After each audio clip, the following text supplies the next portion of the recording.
What's up mga kaberks?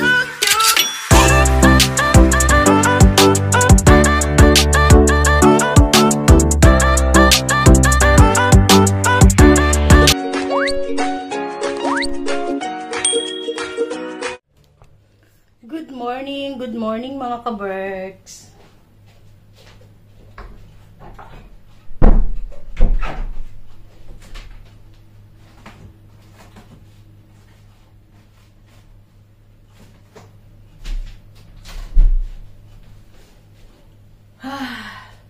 Kararating ko lang galing sa aking duty sa S-Market. Hindi ko na kayo na-update kagabi. Dahil antok na ako at saka nagsalang ako ng mga labahin namin ni Kiro. Pagkaakit ko galing sa duty ko kagabi. Ang ginawa mga kaberks sa labas, malamig. Nagmamadali akong umakyat at magmamadali akong mag-prepare ng aming ulam. Dahil tawag nito, maya-maya nandito na si Kiro niyan. Kailangan mag 5 to 10 na. 5 minutes to 10 a.m. Maya-maya lang nandito na yan. Para makaidlip pa ako. Ganun ang ginagawa ko. So bago ako bumili muna ako ng bumili ako ng payong. Nag-request si Kiro ng payong para sa sakyan. Sa kung ano-ano lang, freezer bag. Bumili ako ng bagong baking pan na maliit. Ayan o. Yung alanganing size na maliit. Ayan, wala akong ganitong size eh. Nasabihin na naman ni Kiro yan, nag-hoarding na naman ako ng mga gamit sa pang-bake. Pero nagagamit ko naman yan. Sabi niya sa akin, i-dispose ko na daw yung mga ibig niyang sabihin i-dispose. Padala ko sa Pilipinas, ipamigay ko yung mga hindi ko lagi nagagamit. Kung ano lang yung nagagamit ko lagi, yun lang ang iwan ko daw dyan sa cabinet. Pero kasi, alam niyo yung ugali ko mga kaberks. Bumibili ako ng gamit kahit hindi ko laging nagagamit. Inaano ko lang yan, tawag nito, ini-standby ko, just in case kailanganin ko, hindi ko na kailangan manghiram sa iba. Ganun ako, dating-dati pa.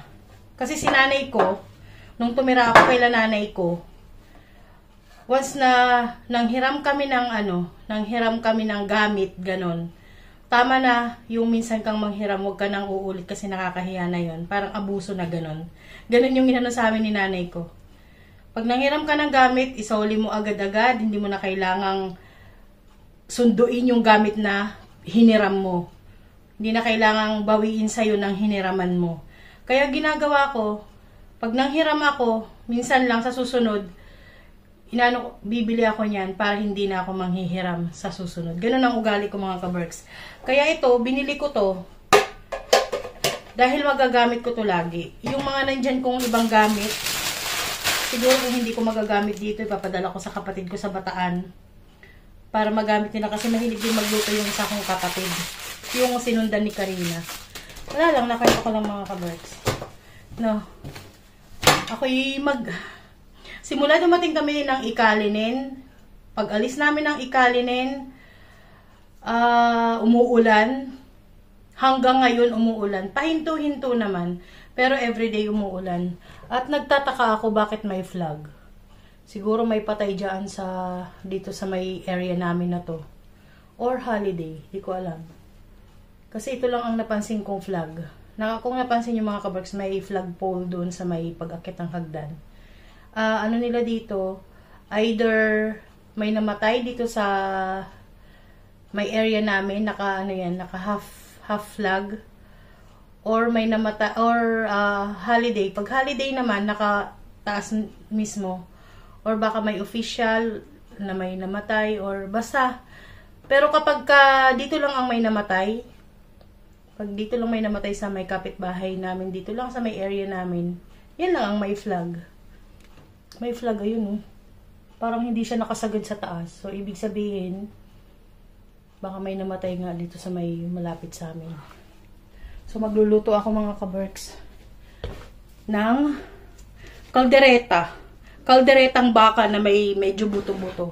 Kasi nabitin kami doon sa kaldereta na niluto ko sa ikalinin. Dahil konti lang yun mga kaberks. 2 oxtail lang yun dala-dala ko doon. 2 perasong oxtail na ganito kalalaki. Siguro more or less 2 kilo. Kaya ang dami namin kumain. Si Ai, wala na siyang halos wala na siyang naabutan, parang puro gulay at sauce na lang. So ngayon dahil nga nag-crave kami sa kaldereta. Magluluto ako ng kaldereta ngayon. Medyo marami-rami din to. Mahigit 1 kilo siguro. Kagabi ko pa to dinifrost. Ngayon, mamarinig ko ng konti lang, mga ilang minuto din. Igigisa ko na siya sa pressure cooker para mabilis maluto. Dahil maya-maya lang nandito na si Karo at gusto kong matulog mga kaberks. 2 gabi na akong hindi makatulog ng maayos. Yung parang putol-putol yung tulog ko. Marami akong iniisip. Alam nyo na. Di ba Panay Lindol mga kaberks? Iniisip ko yung mga tita ko doon sa Samar. Ayun yung kapatid ng nanay ko na nagpalaki sa akin. Yung 2 tita ko na yun. Dahil wala na kaming magulang mga kaberks, iniisip ko yung mga tita ko. Minsan hindi ko sila makontak. Dahil minsan siguro walang signal. So para sa mga nasalanta ng lindol at bagyo mga kaberks, sana ay maging okay kayong lahat. Mag-ingat kayo palagi. Basta lahat mga kaberks, mag-ingat tayo lagi at magdasal tayo. So magluluto muna ako mga kaberks. Prepare ko lang to. Marinate ko lang to ng saglit. Siguro kahit mga 5 minutes. Ng toyo at saka kalamansi.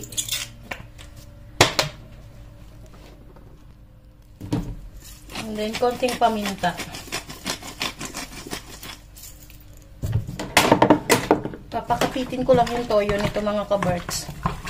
Dahil dito diretso ko na siyang igigisa. Konti lang pala to. Akala ko marami. Nakapagpabigat lang yung buto. Isang ulaman lang pala to. Yung ulamin namin ngayon. And then magbabaon si Kiro. Siguro may matitira dito konti lang. So habang minamarinate ko to, prepare ko na yung aking gulay. So ganyan muna siya. Bisa na tayo.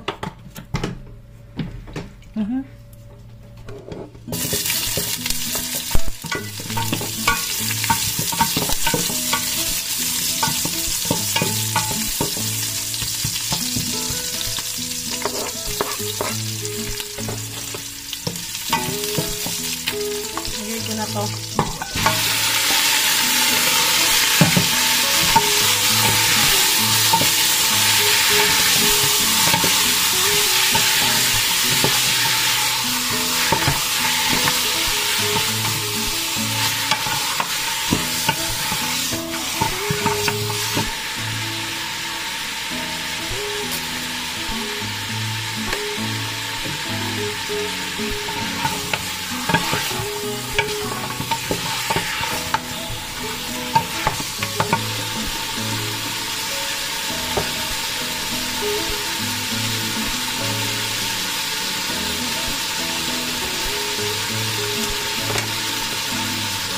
Tomato sauce.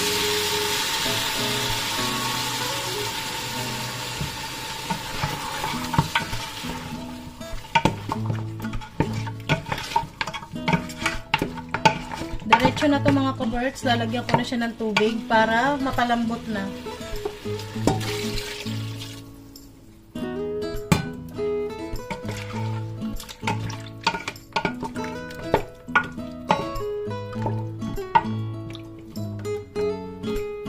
Palambutin ko ito mga 30 minutes.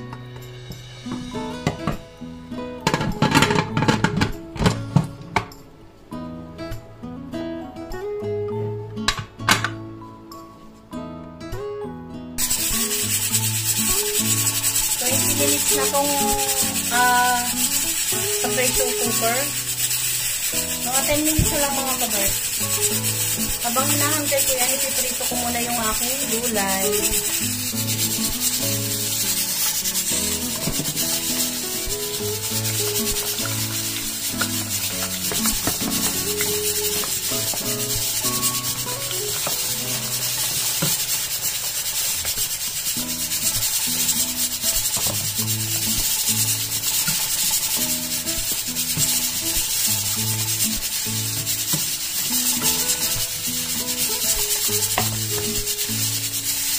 Pinatay ko na yung ating pressure cooker.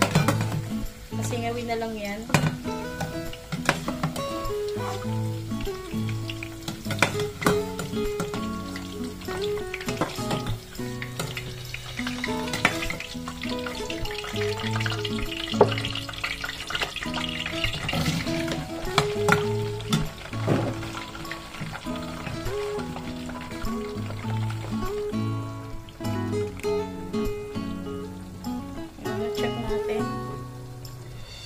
Natin kung malambot na.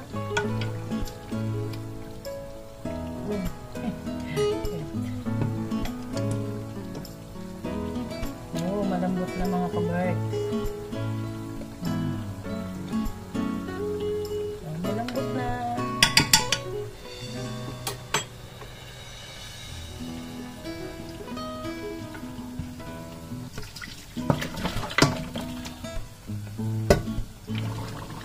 Kulo na siya ulit. Lagyan ko lang konting patis.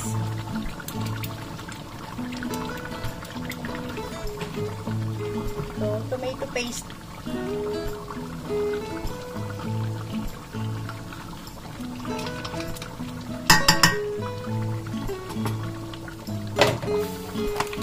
Mga isang kutsarang asukal. Or depende sa panglasa niyo.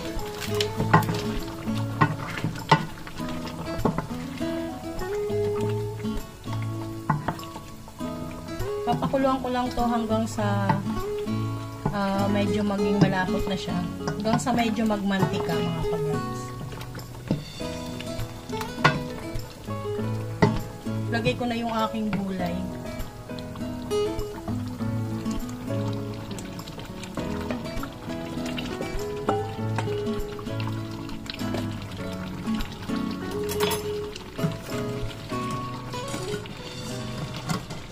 Ating patatas.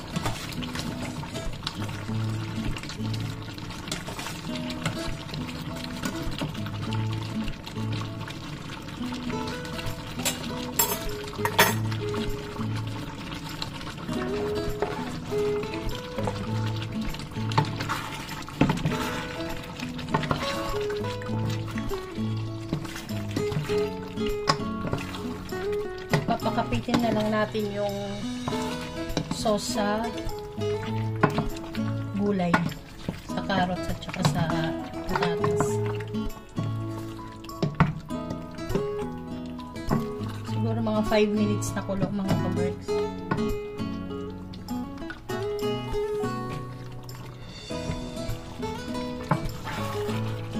Okay na to mga kabarks. Saucy na siya.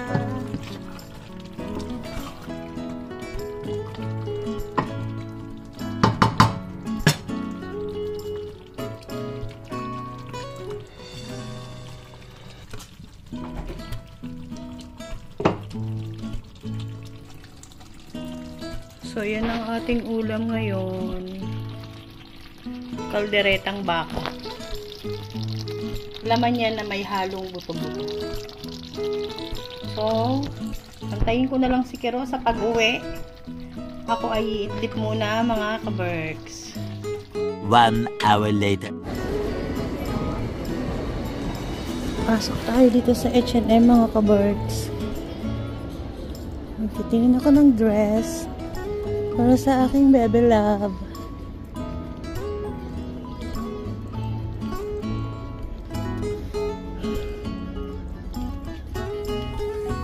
Cute oh. Kaya lang ang tigas ng tela.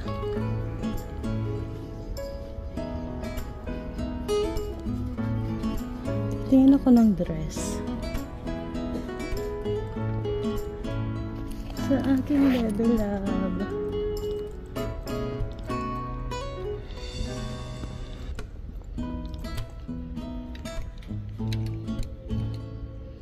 Bakit wala? Anong nakaraan nakita ko mga dress dito eh. Cute oh.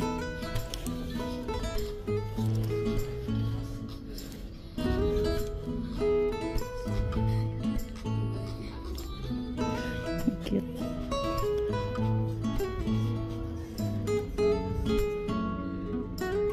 Palda.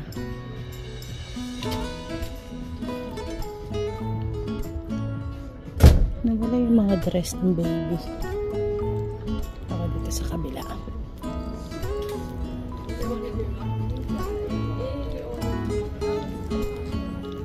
Ay, bakit wala yung mga dress?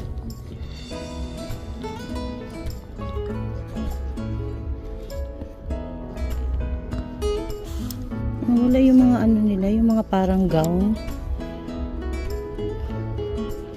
Ano pa ko na iba? Cute to.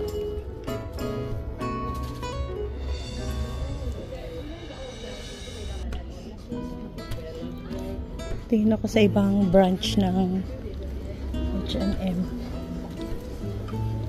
Dati ang daming naka-display doon, ba't nawala? Ligpit na siguro nila kasi ano na, nagpalit na ng season.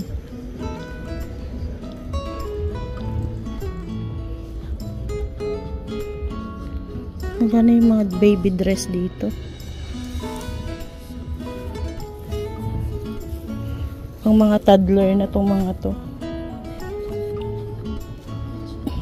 Ganda oh. Pero kasi malaki pa yan.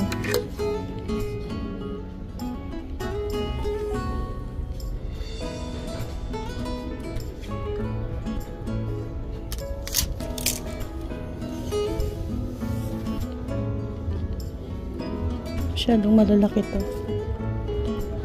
Tingin ako sa ibang branch ng H&M. Nabasa tayo mga ka-Berks. Pasok na ako sa aking work.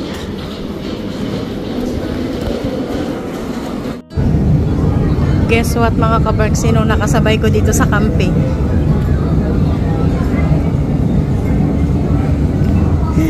Yan sa Reng-Reng. Reng!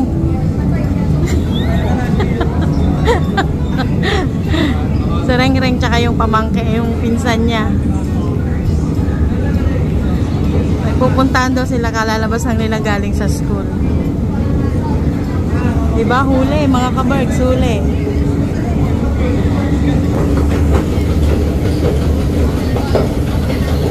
Binubudol ko mga ka-Berks, sabi ko ilibre nila ako ng pagkain.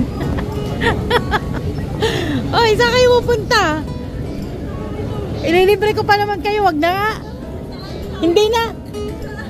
Wala, joke lang yun. Mga scammer talaga to mga to.